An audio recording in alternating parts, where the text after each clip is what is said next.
अर्थसंकल्पीय अधिवेशनाचा तिसरा दिवस आहे आणि तिसऱ्या दिवशी विरोधक आक्रमक दिसले। विधान भवनाच्या पायऱ्यांवर विरोधकांनी आंदोलन केलं। कापसाचे माळ जे आहे ते गळ्यात घातलेले, हातात गाजर आहे। नेमकं सत्ताधाऱ्यांना तुम्हाला काय सांगायचं आहे? कालच्या अर्थसंकल्पातून या राज्यातील शेतकऱ्यांना हे गाजर दिलेलं आहे असं आम्हाला या ठिकाणी सांगायचं आहे सरकारला।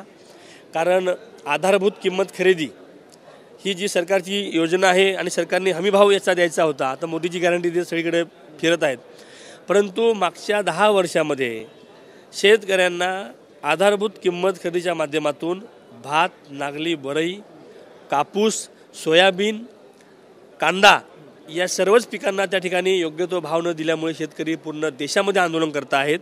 आपल्याला माहिती आहे की किती मोठ्या प्रमाणात दिल्लीमध्ये जाण्याचा प्रयत्न शेतकऱ्यांचा आहे आणि तरीसुद्धा हे सरकार त्या ठिकाणी शेतकऱ्यांना योग्य भाव देत नाही।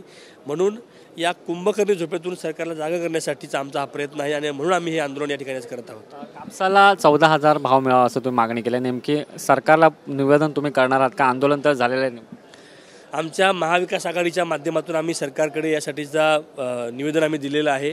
माननीय राज्यपाल मोदी यांची सुद्धा भेट आम्ही मागच्याही वेळेस घेतली होती, आजही आम्ही भेट घेणार आहोत आणि सरकार यातून मार्ग काढेल असा आम्हाला विश्वास वाटतो। परंतु काय अशी परिस्थिती आहे की सरकार त्या ठिकाणी गंभीरपणे या गोष्टी घेत नाही।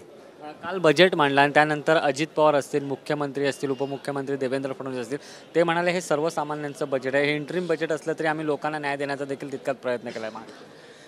झालेल्या ज्या गोष्टी आहेत त्या सांगूनच हे बजेट या ठिकाणी मांडलं गेलेलं आहे। नवीन त्या बजेटमध्ये काही नाही। शेतकऱ्यांच्या मी म्हटलं की अनेक अशा गोष्टी आहेत या राज्यातील शेतकरी, कष्टकरी, कामगार यांच्या हातातनं उत्पादित होणाऱ्या मालाला योग्य भाव देण्याचा प्रयत्न सरकारने केलेला नाही, त्याचा उल्लेखसुद्धा केला नाही। ज्या मोठ्या मोठ्या गोष्टी मागच्या काळात झाल्या, म्हणजे उल्हासराव देशमुखांनी सुरू केलेला अटल सेतू ज्याला आता नाव दिलं आहे त्याचाच उल्लेख केला गेला। बुलेट ट्रेनचा हा मागचाच विषय आहे, ते काम सुरू आहे। त्या बुलेट ट्रेन किंवा अटल सेतूचा काय संबंध आहे तो सर्वसामान्य सरकारशी? विनाकारण ते लोकांना सांगून त्याचा तुमच्या माझ्यावर काही त्याचा इफेक्ट परिणाम नाही।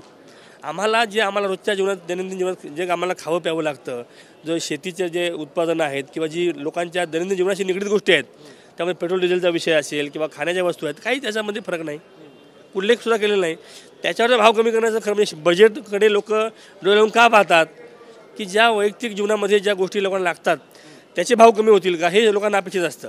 ते सगळं सोडून फक्त बुलेट ट्रेन, अटल सेतू वगैरे मोठ्या मोठ्या गोष्टी सांगून ते केलं आहे। गरीब माणूस जात नाही अटल सेतूवर आणि बुलेट ट्रेन जाणार पण नाही बुलेट ट्रेनने। आज पंतप्रधान नरेंद्र मोदी महाराष्ट्र दौऱ्यावर आहेत, यवतमाळमध्ये आहेत, काही घोषणा देखील करतील, महिलांचा देखील सत्कार केला जाणार आहे, कसं बघता त्यांच्या दौऱ्यात? शासनाच्या माध्यमातून आणि शासनाच्या खर्चातून हे कार्यक्रम केले जातात। निवडणुकीच्या आधी पक्षावर बोजा न पडता सरकारच्या खर्चातून हे सगळे कार्यक्रम झाले म्हणजे पैसे वाचतात, या फक्त उद्देशाने हे सगळे कार्यक्रम चालू आहेत।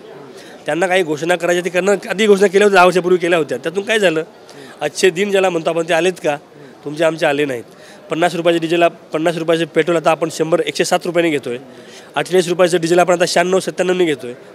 कुठे त्या काय कुठे गेली मोदी साहेबांची गॅरंटी? त्यामुळे अशा अनेक गोष्टी आहेत का ज्या या राज्यातील, या देशातील जनतेला फक्त फसवण्याचे काम हे सरकार या ठिकाणी करत आहे।